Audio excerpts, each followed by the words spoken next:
And hi guys, and welcome to my channel. Today we're going to talk about the Watts family murder that happened, and it's been recent. It was this past August, and Chris Watts, the father, admitted to the murders and was found um, guilty with a life sentence at the end of November. And a little history on Chris. He is a northern Colorado man. He works for an oil industry, Aardvark, sorry for pronouncing it wrong. And Shanann worked for a company called Thrive Level, and it sold nutritional products and things of this nature. And she did this from home, and she was super successful. She got a Lexus as a gift for selling so much for this company. So she was very, very into her work, and she did it great. And this was her. She would use Facebook as the tool for her company. So she had a lot of social media going on, and from the appearances of seeing them, they seemed like a happy couple, a perfect family. The house was immaculate, just a beautiful family all around. And both sets of grandparents. I mean, as an outsider looking in, it looks like the perfect family. Um, and then Shanann, she started to sense something was up. Chris, I don't know, he was just like kind of off-putting to her a lot, cold and distant, and she really didn't know what was going on. He had told her that he thought that they kind of grew apart, they weren't compatible anymore, and she thought that this was just out of left field. Well, then I found the text messages, which are already linked on my YouTube, of her communicating with her best friend, Addie. And in those text messages, it's clear that they were definitely in trouble and looked like divorce was on the horizon for them. Um, Shanann went to Arizona for her company, Laval Thrive, for a company meeting that they had. And so she was gone out of town all weekend of the 12th and the 11th. She left on the 10th because the plane ticket was cheaper. And Chris had the kids all weekend. And on Saturday, he was going to go to a Rockies game and got a babysitter. So the babysitter got there around 4:30 and was there until around 10:30 when Chris arrived back home. And then Shanann on August 13th, got home at 1:48 a.m. and Chris was seen leaving his house at 5:15 a.m. the next day. This was seen on the video footage from his neighbor's house. And he had also done something that was a little odd that the neighbor had never seen before. He'd backed his truck into the garage and had loaded a bunch of material for work. And I guess he had disclosed this information when he was over at the neighbor's with a police officer looking at the surveillance when Shanann and the two girls were missing. And the neighbor had even said, he's not acting right, man. Like, he doesn't talk this much. He's normally a pretty subdued guy, doesn't say much, and he can't shut up, He's like, and he's never backed that truck in that garage, ever. And he's like, something's just off with that. And the police officer, probably took the notes. And the whole time, you can watch the video of it. It's on YouTube. You can just tell how nervous Mr. Watts is. The expression of putting your arms up above you to help you breathe better, to lower your blood pressure. I mean, he was sweating. You could clearly see it. You could tell he was super nervous. He kept looking back towards the door, wanting to escape, fight or flight, get out of there, because he knew he was in trouble. He knew that that did not look normal and it was going to come out. But he explained what he was putting in his truck, detail by detail, and that he normally leaves at this time and just carrying on. And that's not his normal behavior. So, is what's ironic is the next pictures I'm going to show you guys. When they were at their neighbor's house and after watching the video, what they see on the screen. Tell me this isn't like God speaking, or Shanann or Bella's, or I forgot the other little girl's name, Celeste's, um, angels like helping. I mean, it is pretty interesting. Here we go. This is right after they get done looking at the video recorder. There's a baby in a womb. And this is when Mr. Watts decides to tell the police officer, oh, by the way, my wife's pregnant.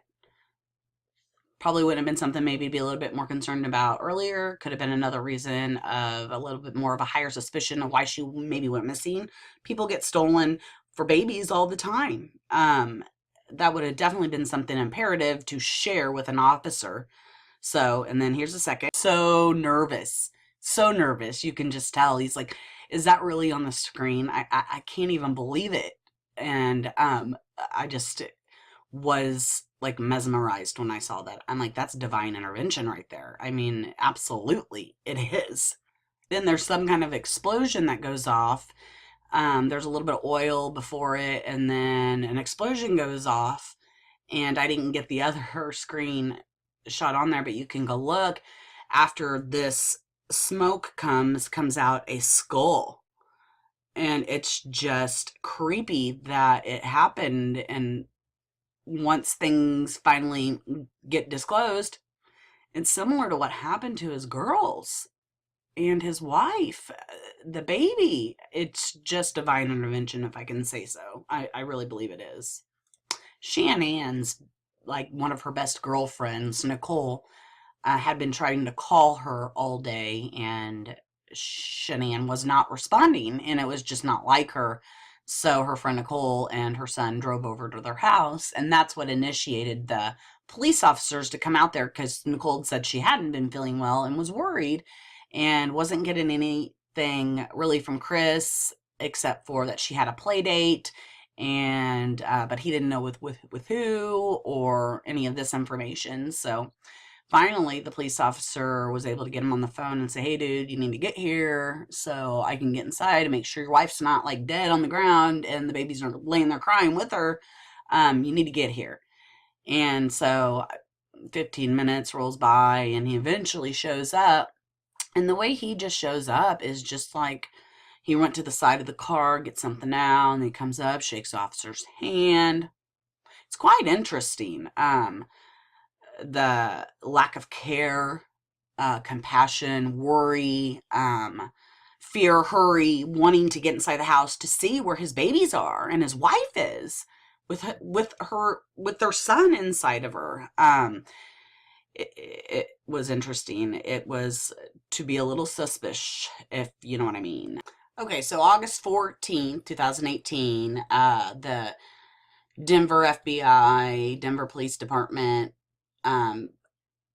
got a search warrant, got cadaver dogs, everything, to go ahead and search the property because there was not a trace of them. They did notice that there were bed sheets that had been missing off the ground and, or missing off of the beds, which seemed odd because the place was immaculate. But I'm going to go ahead and play for you here, the Denver, station's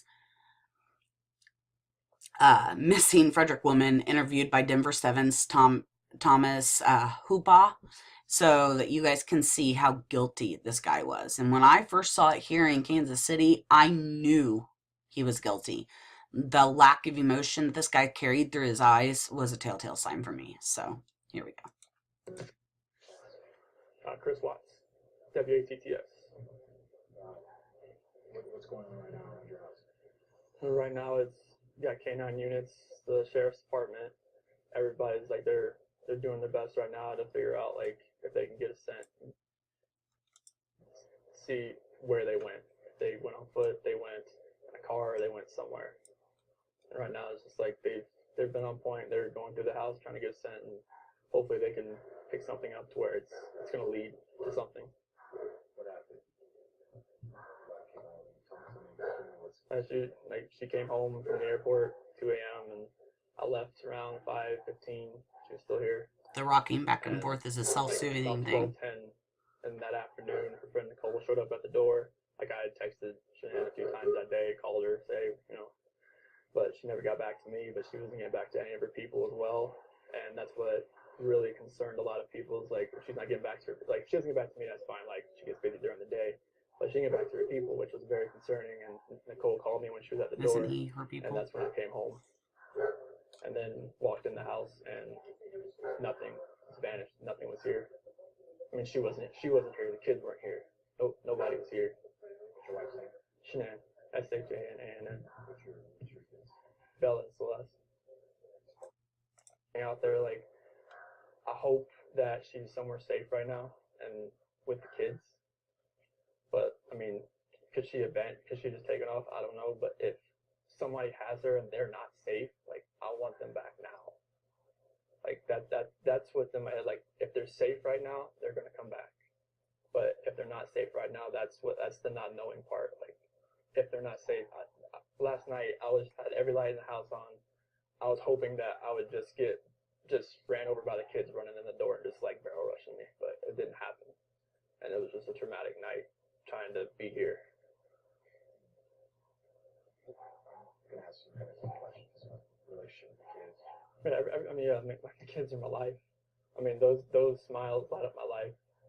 And there's like, I mean, last night, like during like when they usually eat dinner, it was just like I missed them. Like, I mean, I missed telling them, hey, you got to eat that, or you're not gonna get your dessert. And just like you're not gonna get your snack after. I miss that. Like I miss them. Cuddle up on their couches. They have like a Minnie Mouse couch and a Sophia couch that they cuddle up on and watch, bubble gum. I want everybody to just come home. Like wherever they're at, come home. That's what I want.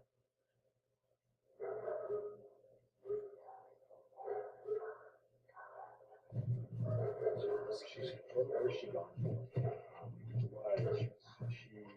She was on. She came back Sunday, so that's you at night. Yeah, because her flight got delayed from Arizona because like other stuff like 5:15, 5:30. So like she barely got into bed pretty much. This might be a tough question, but did you guys get into an argument before? It wasn't like an argument. We had an emotional conversation, but I'll leave it at that. But it's Key mistake. Back. I just want. Okay, guys, so obviously there's a lot more to dive into. This is barely touching the surface at all. But I got to keep it under 15 minutes. So be ready for part 2 coming at you. Okay, thank ya. See you soon. Like and subscribe.